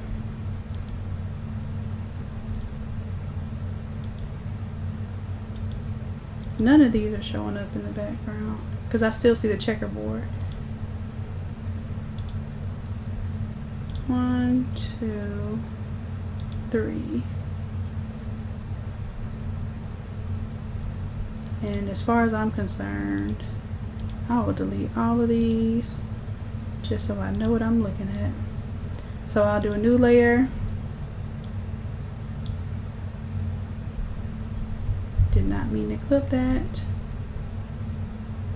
I'm telling you, you have to be careful about how this thing is dragging.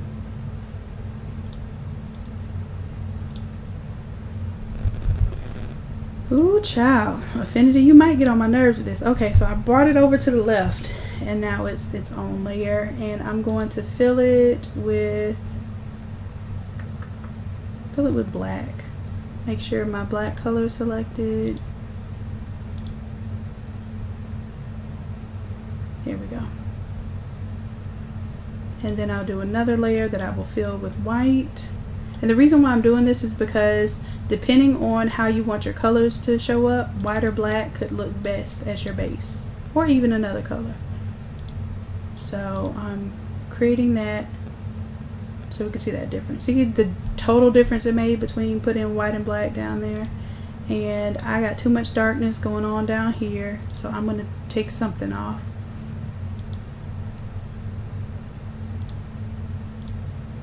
That layer right there. So I didn't need that. Let me delete that.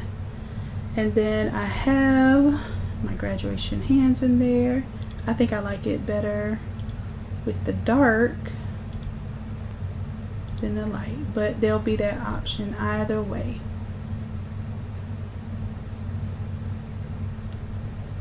And I'm going to take a look at my previous template and make sure everything looks like it looked before. So now I'm putting things back. You know, you take something apart to figure out how it works, and then you have to put it back. So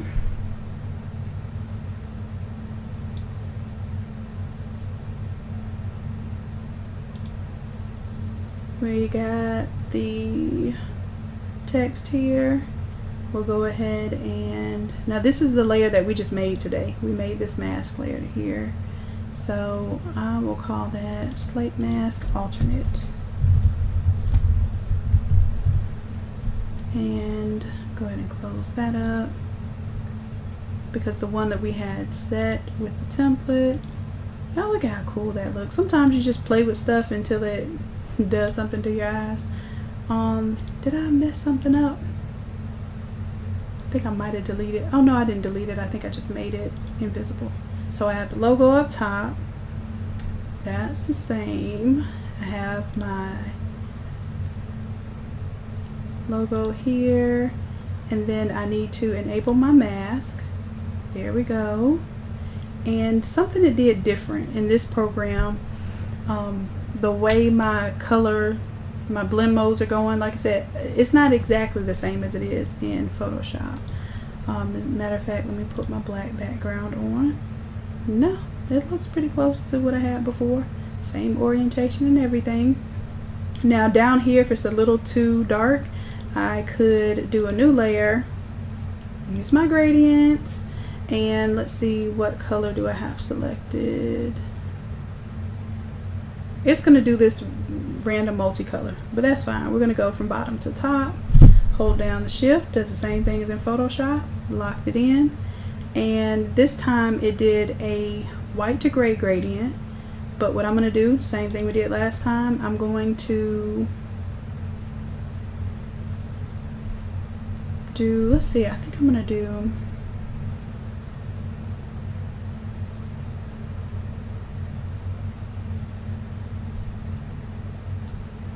pull this down and see if that's exactly what I want to do. I think, I don't know, I like the black. I like the black down there. It's not like we have any words or anything down there, but if I did, if I had the other image and I had the words, I probably would brighten that down. And you could even do that with the gradient. As a matter of fact, let me show you. Turn the alternate one back on. You see how we have eagles down there? It's too dark. So let's click on that gradient, and I think we can add a color here. And let's see what happens if we add white right there. Double click, give me that white. Now we start to see more of that lettering come through. Again, we can take that one and make it white. And now we see more of the words. However, I like the color how it was before, but I do like that now you can kind of see the word eagles. You have to compromise on that one.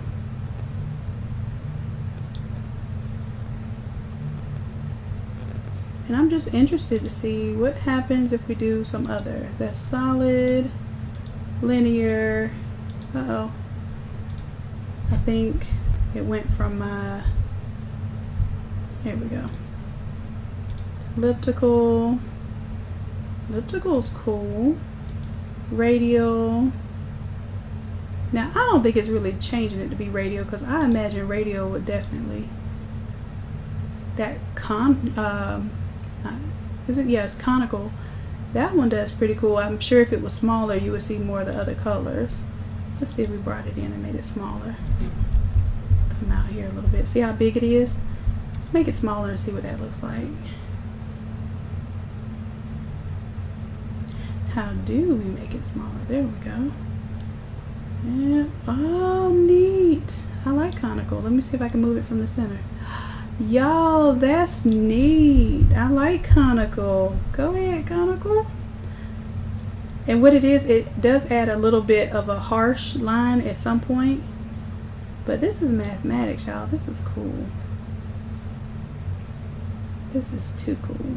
Sorry, I got excited again. I know sometimes I get a little more excited than y'all do.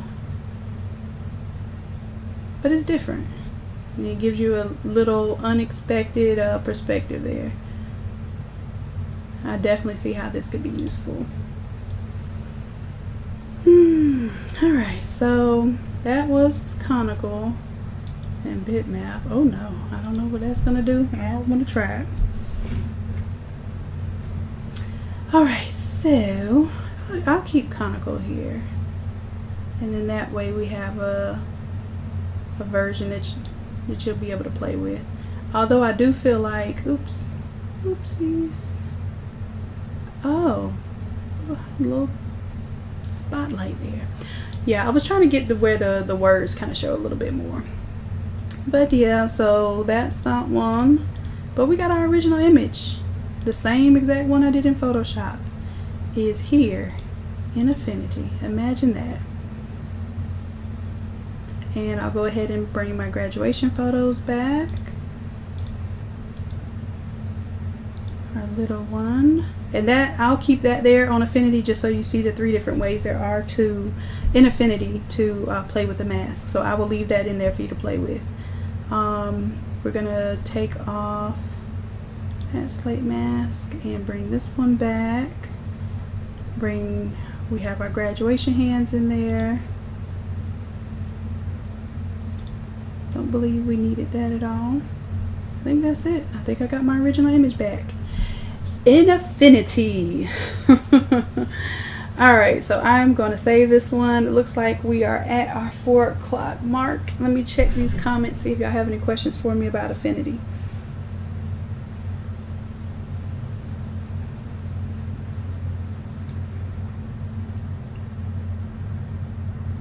Woohoo. Yeah, Ken, I just did a flash sale on templates, and I think you got most of the collection. However, I'll probably end up, matter of fact, just Ken, for you and only you, don't tell anybody. Well, I guess I can't say don't tell anybody else because this is recorded live. But because you found some good templates that I didn't have as templates yet, and that's what I've been working on, like the gold ones and stuff. So I want you to help me find, if there are any templates that you want to purchase, help me find 2 more, because I'm about caught up with all of those. Find 2 more that I haven't made in the videos yet. And if you purchase those and I know Ken, because Ken has been on it, so when I see Ken's name and he purchases one that's not on the videos, I'll know to still hook him up. But yeah, Ken, if you decide to do any templates, I would say no more than 4 though, because last time I promise y'all I had like 12 templates that I didn't have developed yet, and it took me almost 2 weeks to produce all those. So yeah, Ken, no more than 4, but if you pick 4 things that you find, I will definitely honor that for you, because you've been supporting day one. My baby Keita, hey love, I'm so glad you're back too. I hope you're doing well. I hope you're smiling with your beautiful self. I cannot wait to put you on some work, girl. Hey, Monique. All right, Ken, don't wear me out now. The graduation stole, yes, I have that on my list. I have graduation stole and a cheer bow template that I'm working on. And those 2 will pretty much be about the same deal. And then tomorrow live at 9 p.m. I will be doing a program, so it could be used as a funeral program, or I do a lot of church programs too, especially for my granny, because she's the jump, and I always have her programs looking fire. So I will have that tutorial and template available tomorrow. So we'll work through it tomorrow, showing you pretty much the elements of it, and then I'll make it a template. So, and that's a tough one. Whenever I design the trifold brochures and the bifold programs, it's some work, y'all, but it does turn out beautiful, and it looks a lot different from the typical programs that you see. Most of the time you see programs that are real bland, a little bit of text, maybe like a couple of clip art or some photos in a mask somewhere, but they're never as I can say never.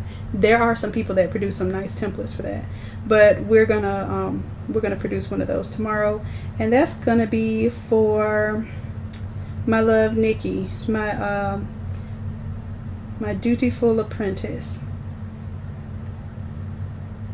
Now I don't know about PhotoPad. Now I'm gonna tell you, I've done course, Photoshop. I've done Affinity. I've even played with some of these free programs a little bit. A lot of this stuff you can do in Paint.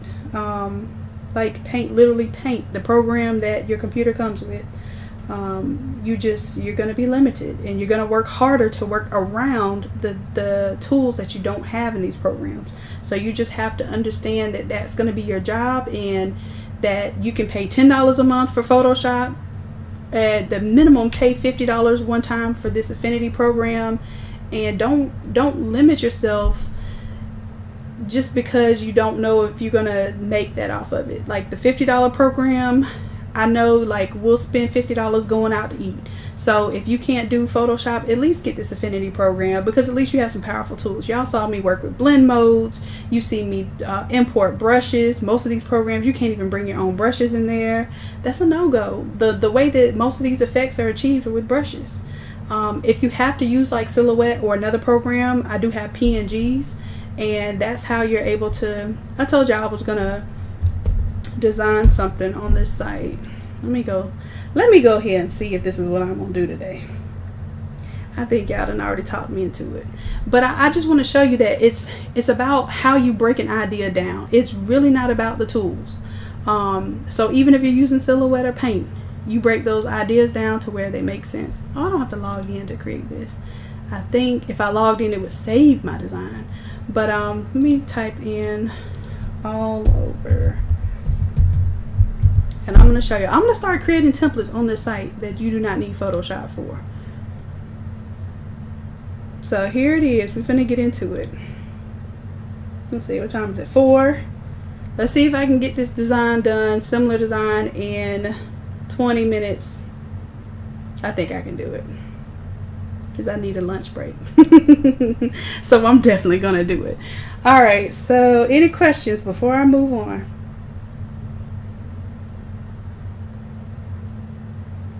Oh, Affinity was $20.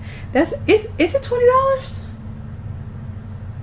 Oh, that's no, is it 20? Did I pay 20? I think I did pay 20. Why did I say 50? I don't know.